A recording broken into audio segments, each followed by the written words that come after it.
for a tree whose shade they will not enjoy. My God. Right? Here, what is Joseph being called to do? Joseph is being called to do the hard work, if you will, of Jesus whenever he's younger, knowing that the greatest work is what Jesus is going to do when he dies and when he rises from the dead. My God. Right?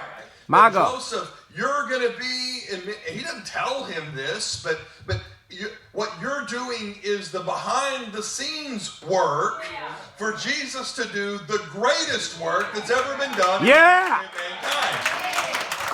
And oftentimes God calls us to those things, doesn't he? Oh, by the way, I have a calling for you. Here's the calling. You're going to do this, and this all. What this does is this sets up the much greater thing that I'm going to do years down the road, right? I'm going to call you to this small thing. I'm going to call you to be the one who plants the seed for the tree that will bear fruit years down the road. My God. And Joseph takes on the calling of God. Joseph responds to the calling of God. He doesn't wake up from the dream, even hearing from the angel, and says, "Whoo, that was crazy. I must have ate something weird last night." Right? What does he do? I heard from God. Now I have to respond. And folks, how many times in our lives are we in that place? My God. We hear from God. Hearing, I hate to say it quite this way, but I'm going to go ahead and say it this way. Hearing from God is the easy part. It's responding to God that's the hard part. Right? Yeah. Hearing from God is the easy part. It's exciting. We're here. We're at church. Maybe the Lord says something. By the way, you don't have to be at church for God to call you. Joseph is at his house, laying down in his bed, probably trying to figure out what he's going to do with this whole situation. And God calls him there. You don't have to be at church. But let's just say for a moment, we get up and we hear from Ricky. Gets up and he preaches, and God's speaking something to our heart. And we're so excited. That's the easy part. The hard part is doing it. The hard part's doing the thing that God calls us to do. Think about that for Joseph. Think about what he's taking on, the responsibility that he's taking on, all of that he's taking on. That he's about to make a life-changing decision. He's at a crossroads in his life. He can say, you know what? We're going to set Mary aside quietly, not publicly disgrace her, guard her dignity, and I'm going to go on with my life. I'm going to find another. There's, the old saying, there are other fish in the sea. I'm going to go find another old gal, and I'm going to marry her, and everything's going to be all right. And so forth. We don't have to worry about it, right? But what does he do? Knowing he's taking on Mary, he's taking on all of the other things. All of the other things, which leads us to the fourth point that I have for us this morning. And the fourth point this morning is, let's go through the first three again, and then we'll get to the fourth. That Joseph is a man of character. He's a just man. He's a righteous man. He's a man who wants to honor God. Joseph is a man of compassion. He's a man who's merciful. He's a man who understands, at least it appears this way, to understand and wants to guard Mary's dignity. He's a man of calling. He's heard from God. And it's so simple how it just says it there. She will give birth to a son. All this took place. So forth. Let me get to it. When Joseph woke up, I want you to see when Joseph woke up, he walked around for a couple of days trying to figure out what he should do. No, that's not what it says. You're like, wait a minute, that don't sound right. I don't think I heard you say that earlier. When Joseph woke up, he did what the angel of the Lord had commanded him. And he took Mary home as his wife. He's a man of calling, and that leads us to the last point that I want to make today. Simply this, that Joseph is a man of courage. He's a man of courage. Sometimes, or a person of courage, sometimes it takes courage to fulfill the calling that God has placed on us. You have to go against the flow of things. Talk. Right? You're working in a job, and God's called you to be a witness to the people in to the people in our job. And what does that require? That while everybody's maybe sneaking things under the table, you don't do it. That maybe other people will kind of do things a little bit shady that you know, maybe you're made fun of a little bit. Now, what's wrong with you? But you do things the right way, right? Takes courage that there's maybe a person in our life that doesn't know about Jesus, and you think, oh no, I can't talk, I can't go talk to them. What will they think about me? What will, you know, I don't know about that. But it takes courage to fulfill the calling of God. When oftentimes God gives us callings that we in our own power cannot accomplish without stepping out with courage and saying, okay, Lord, talk. If this is what you say, talk. This is what I'm going to do. Right? Talk. If this is what you say, this is what I'm going to do. It takes courage. And when we think about courage, we think about a couple of these situations. We think about what is he courageous in? He's courageous in the changing of he's courageous in his reputation that could be tarnished with taking marriage. He may try to explain it. Hey guys, no, I'm being serious here when I tell you this. The angel approached me. Oh yeah, I'm sure that happened that way, Joseph. Yeah, I'm sure that's right. Yeah. Oh yeah, the angel appeared to me too. Yeah, that's right. When you start talking about to other people who don't yet know the Lord, maybe they never will, maybe they will someday. If you start talking about, you know, God spoke to me. Oh yeah, sure he did. Sure, God spoke to you. You know, God was leading me to do this. What are you talking about? This person's crazy. We need to lock you up, right? What is he risking? And courage requires us to risk something. He's risking his reputation. He's risking, think about this impossible task. He's risking the responsibility that's been placed on him of not doing things right. I mean, I don't know about you, but I think to myself, if I'm Joseph, I think, what in the world, how in the world could I possibly raise the Son of God? And I'm his father. I'm going to mess up all the time. There's a movie, a Christmas movie. If you haven't seen it, I want you to go out and see it. It's called The Nativity Story. And the Nativity Story, you can get it up probably down, down Walmart, different places. I'm sure there are streaming sites, and so forth that you can look at. The Nativity Story, and it really tells the story of Joseph and Mary. And there's this place where Joseph and Mary are having this conversation by the seaside, and he's cooking her a piece of fish, if I remember right. And she asks if he's nervous and so forth, and he says, I wonder if I can even teach him anything. Right? What is he risking? He's risking this himself and his inadequacies as a person. He's having to raise the Messiah.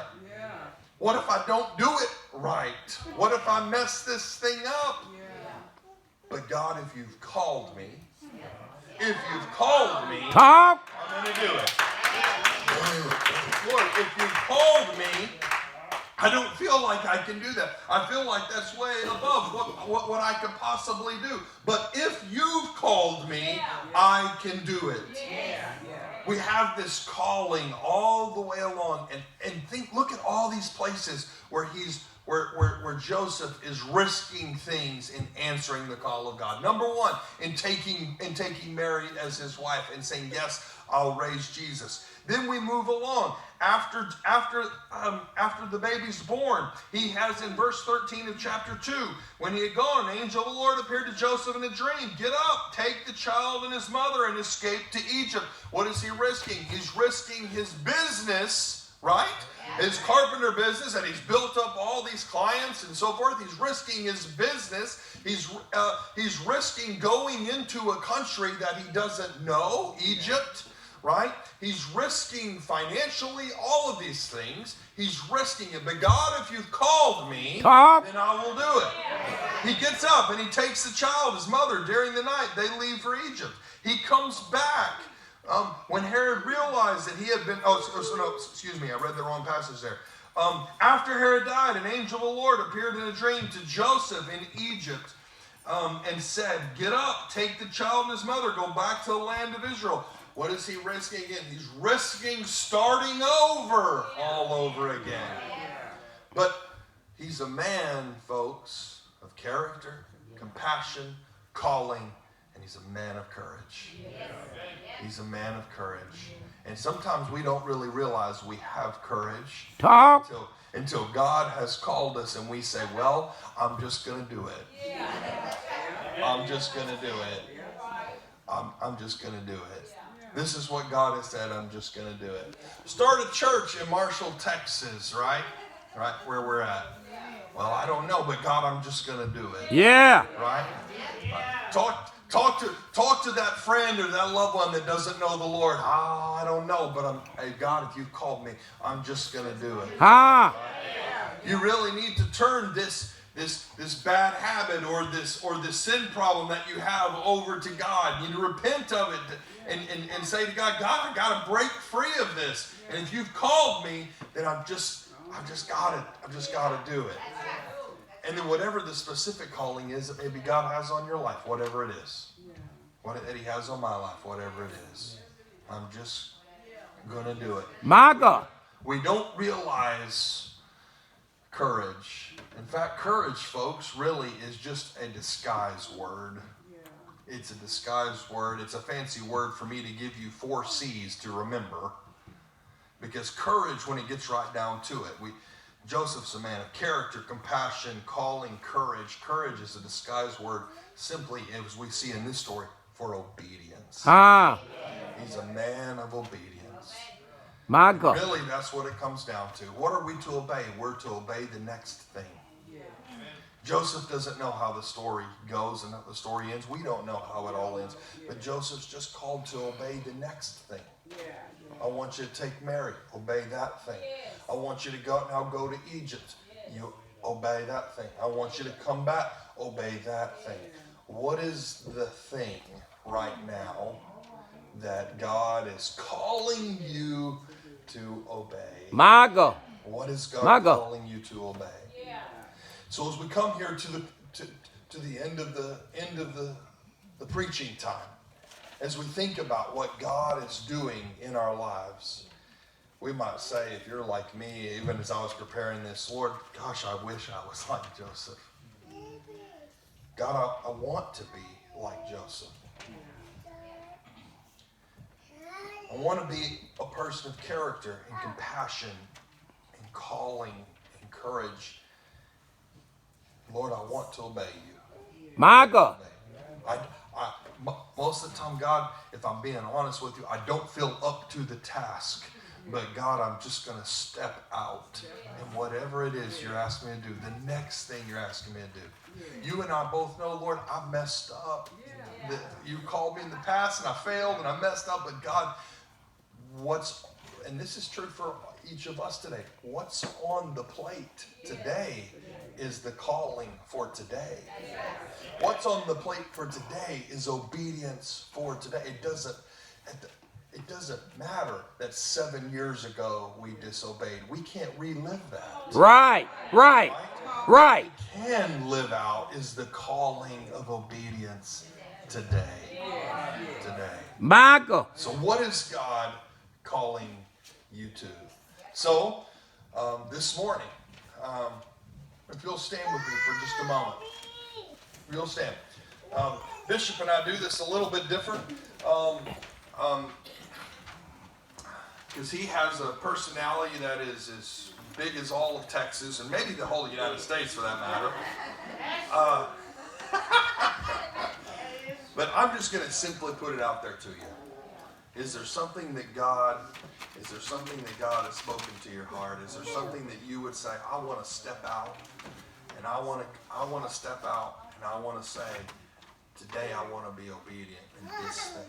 Today I want to be obedient in this thing. My God. I'm going to stand at the front, and if there is that thing, you just answer the end of that sentence. Today I want to be obedient in this thing, and then whatever this thing is for you.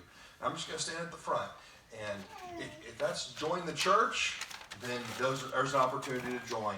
If that's give your life to Jesus and you've never done that, there's an opportunity to do that this morning. If it's something else that's going on in your life, I know I need to do this, whatever it is. I'm going to stand at the front. I'd love for you to come forward. Tell me what that is. I want to pray for you. And you just simply you stepping out and walking forward is you taking that first step of obedience in that thing that God has called for you to do. So let's just see if we let's see. Can we have some music? Oh, right, perfect. I knew you did. So can I take this down here? I don't know if I can. All right. Let's go ahead. Go ahead and start up our music here. I'm going to turn this off because what you have to say, maybe you don't want everybody and their mom to hear it, right? And so I'm going to turn this off. But this morning, as the music plays, if God is speaking something to your heart, I just want to invite you to come forward.